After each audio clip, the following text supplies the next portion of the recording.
And here it is, Lunar Core. The final episode. Koobetsa Fusoja are, well... Say hello to Zemus.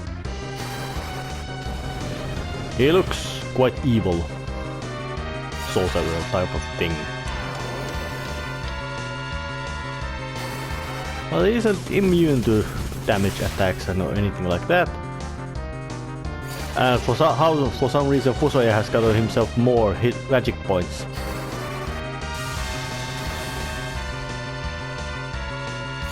But that is it. Koobetsa and Fusoja are wailing at him. Taking a lot of damage and...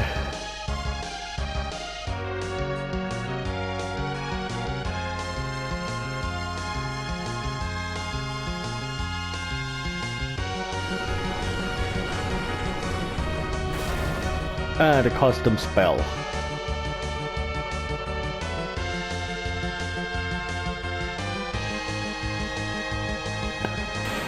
Yeah, that's the classic villain thing, that as long as some evil exists, I cannot be killed. Which is usually spoken when they get killed. Like that. Dude.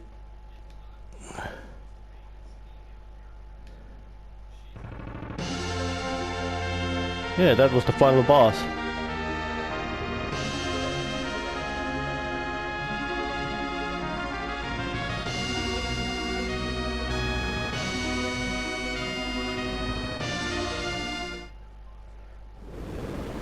Except it wasn't. Looks like the Zemus wasn't rambling nonsense about not dying even from being killed. Now, why its name would change into Zeromus instead of Zemus is... Oh yeah.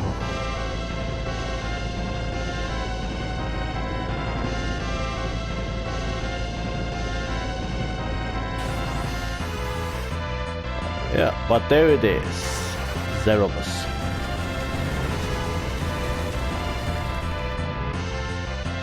It got healed by meteor.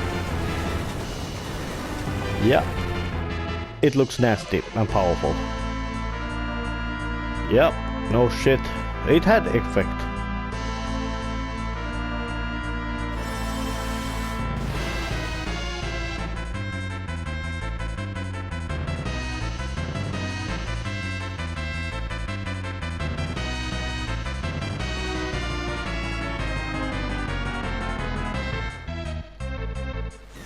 And he counters with a meteor of his own. Yeah, it's the ultimate attack spell. Good.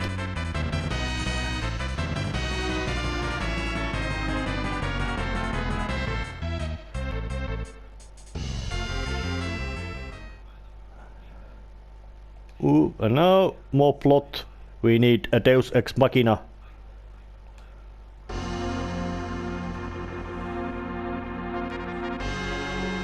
And apparently prayers are something which has real power in this game.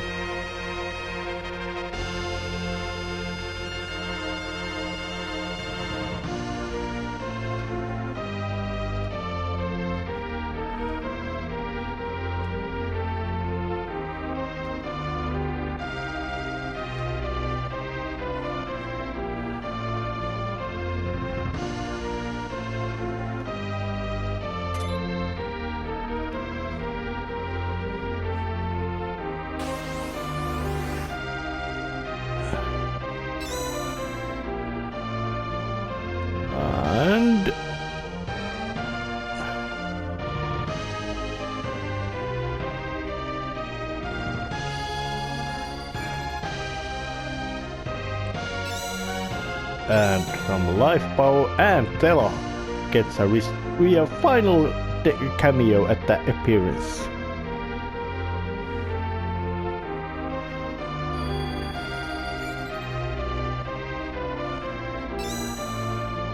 Getting some extra health. Those two are still alive.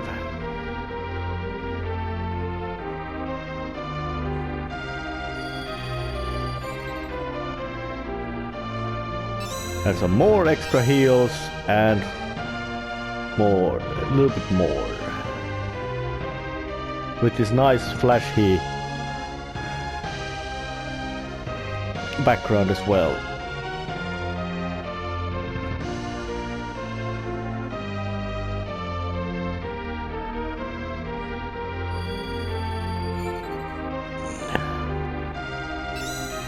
Now I am capable of doing the final battle. And that's basically all what Zeromus does. He just rumbles around,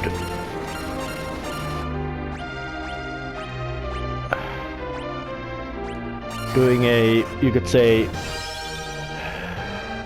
little trickery, dispelling all the support magics you might want to try to bring out. So I can't do anything. So I would have to make use of do something special. Use the crystal on Zeromus. And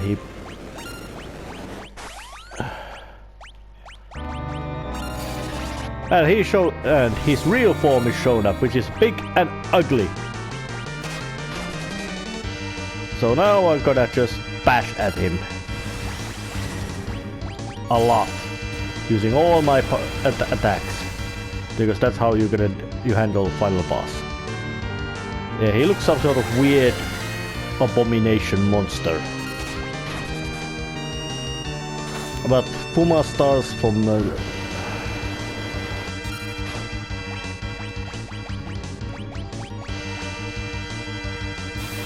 and that's his signature big attack, Big Bang. It does a lot of damage. So it's recommended to just blast out heals with Rosa practically all the time. Puma Star, Bahamut. Just hit him, jump him.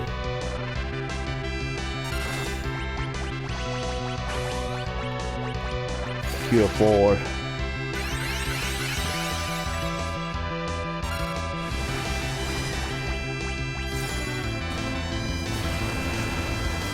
Unlike in these earlier Final Fantasy games, and he was the first 16-bit Final Fantasy boss, the final battles tend to be much more in realm of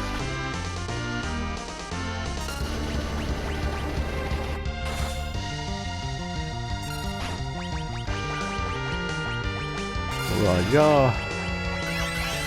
It's basically just repeat the same pattern of attack, he cause damage.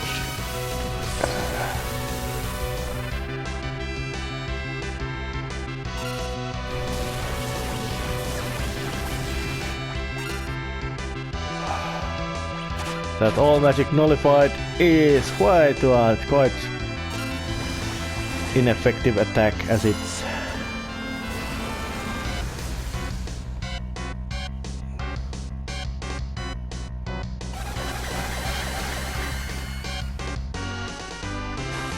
shit, that went, no, it went bad.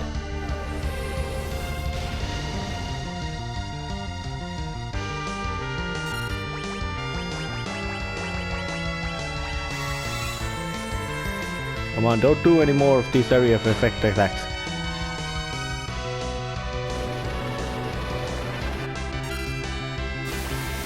Oh, damn it, more Big Bang.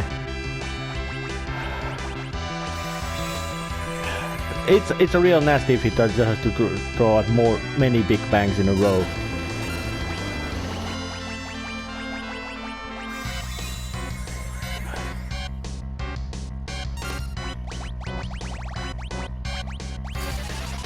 Well, this should give some recovery. Yeah. Oh, more Big Bangs. God damn it.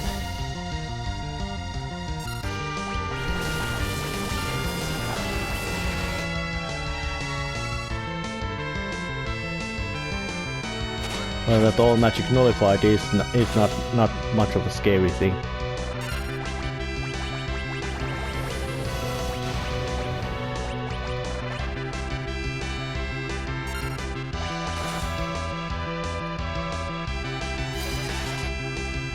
Life 2 at the edge, just to make him stand up again. Come on, no more big bang. Oh shit, now he blew out meteor. Whew, that was close.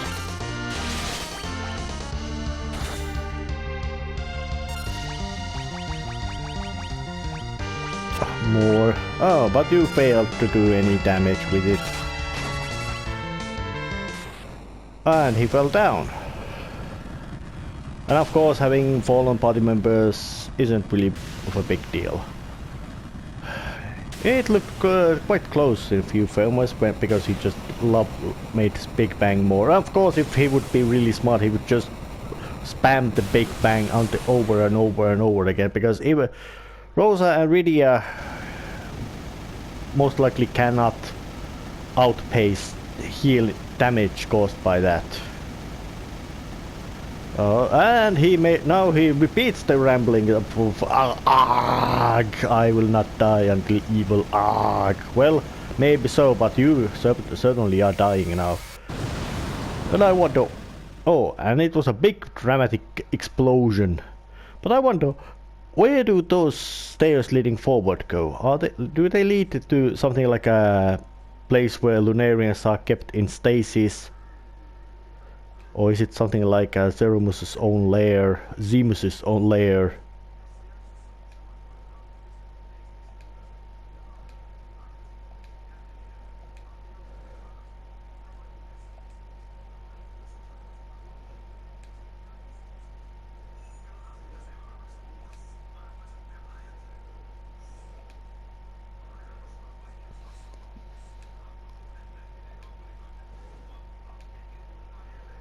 It was most likely just the fact that he could only make his mind control over Lunarians themselves. And maybe Golbez's magic was able to influence people of the planet like he was able to influence Cain. Or maybe not. Or maybe just mind controlling everybody is really difficult.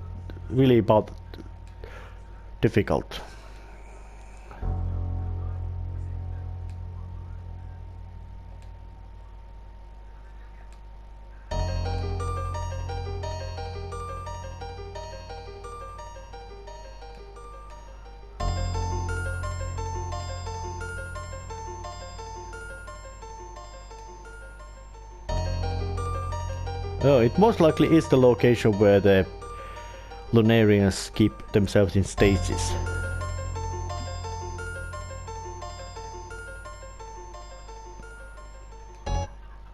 So the most prominent antagonist just decides to leave the place. Well, but he is the first. Golbez was the first active antagonist in Final Fantasy game, as in did more than, well, yeah, and the prophecy is repeated. But you could say that the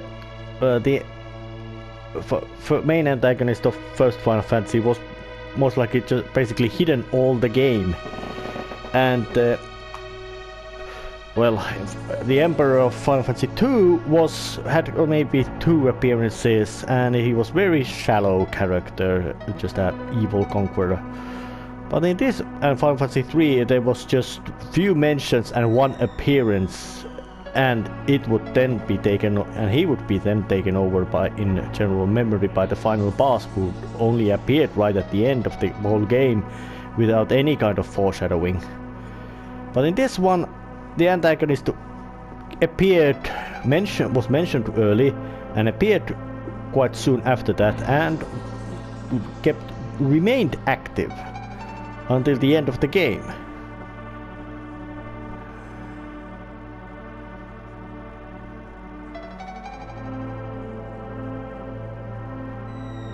Which I find to be really refreshing thing, that it made both the active antagonist, it's much more compelling villain, while the previous ones had much more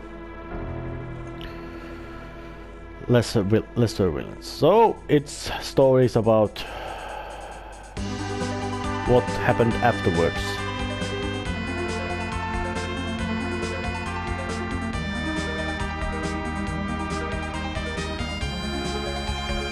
Yeah, the mage twins continue their study.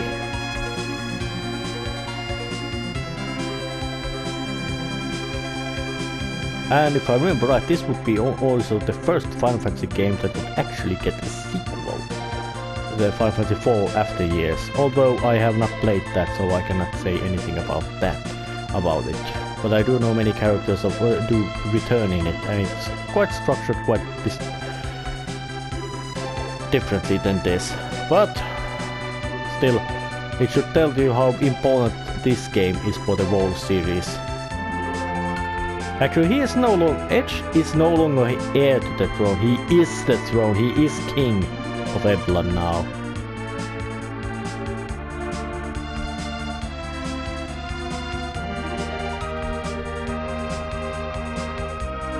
Oh, he's hot. And no, he did not listen.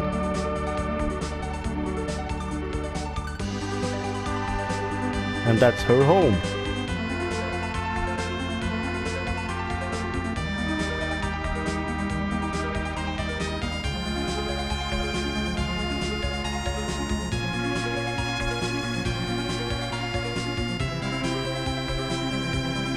And those things most likely are quite impressive on the outside as well, with all the big fangs and claws and teeth and let's see, claws, horns, tusks, segmented eyes, proboscis, tentacles.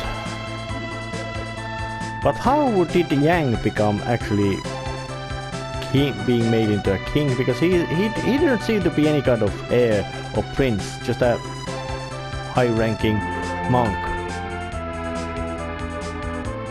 Or unless of course King decided to abdicate because of the whole crisis thing. And Edward did become complete king. Although his character was very much unlike King.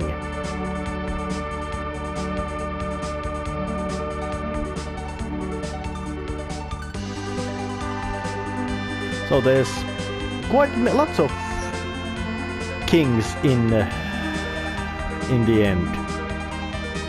Although Lydia is not a king, but she might be adopted princess.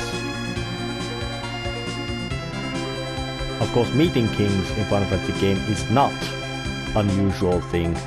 Usually there's several of them met. But in this one, in the end, there was. Well, in the end, in the final group, there was at least one. There was one king,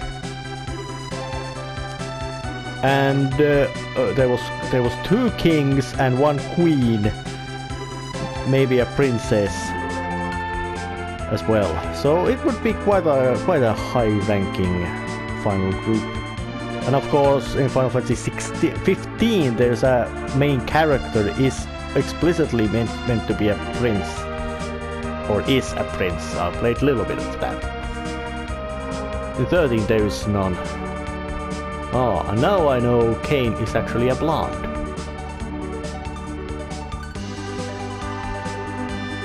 So, Cain decided to make himself a recluse. Basically happy ending.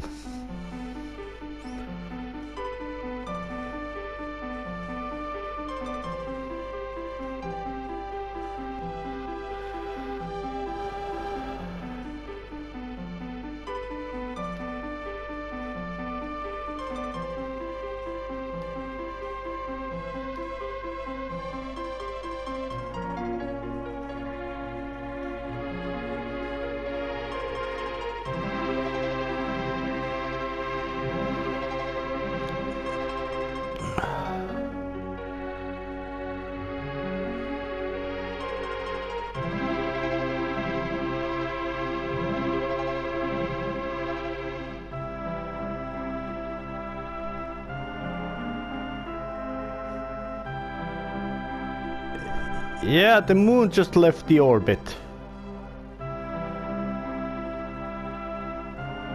That's quite big event.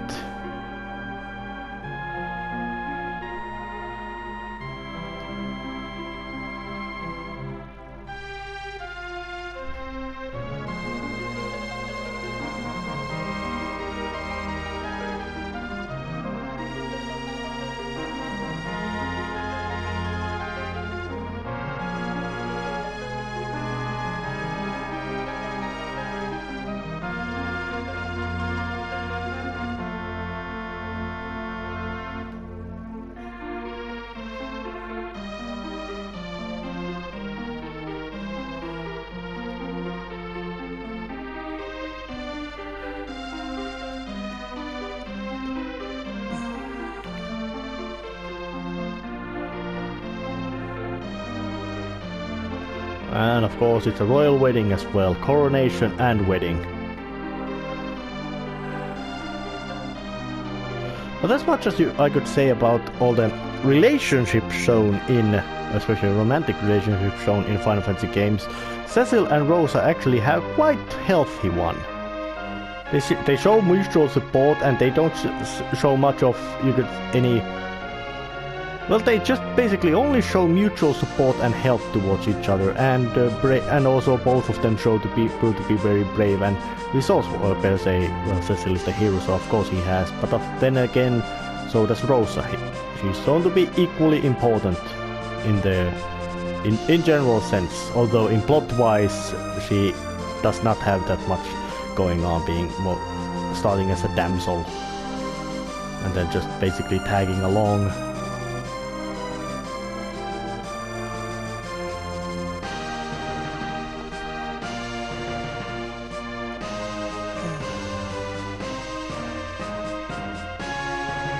I wonder, is the Yang's hairstyle meant to be that kind of early 1900s Chinese long braid hairstyle with except otherwise bald hair?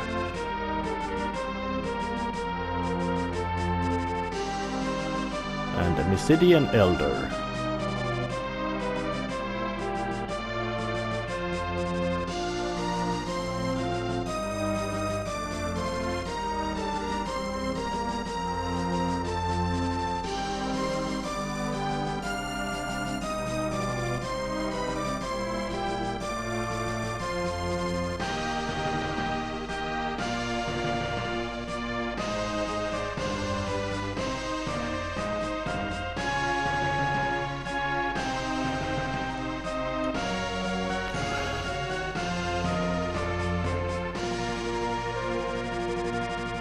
There's quite lots of royalty in that image.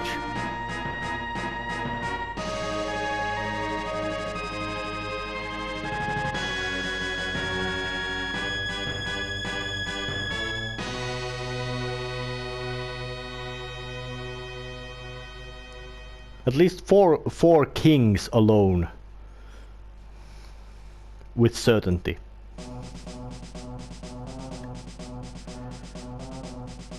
But with that, Final Fantasy IV ends. It rightly is very rightly liked and appreciated Final Fantasy title. Although its original form was not graphically impressive. It looked better than the previous ones, but it wasn't that impressive graphically when it appeared. But story and gameplay it had was extremely good, and of course Nobuo Uematsu's musics were actually really good, as was Yoshitaka Amano's character designs, despite them being quite weird. So let's just skip the final these texts and see what was the afterwards. What was afterwards? Yeah, I'll skip the scene and just save the completed game data. Nothing special about that. So, that is how the game ends. Bad guy dies, good guys get their reward. All is well in the world. Which is, in a sense, good ending. And that ended this month-long journey. See you next time. Subscribe if you liked it. See ya.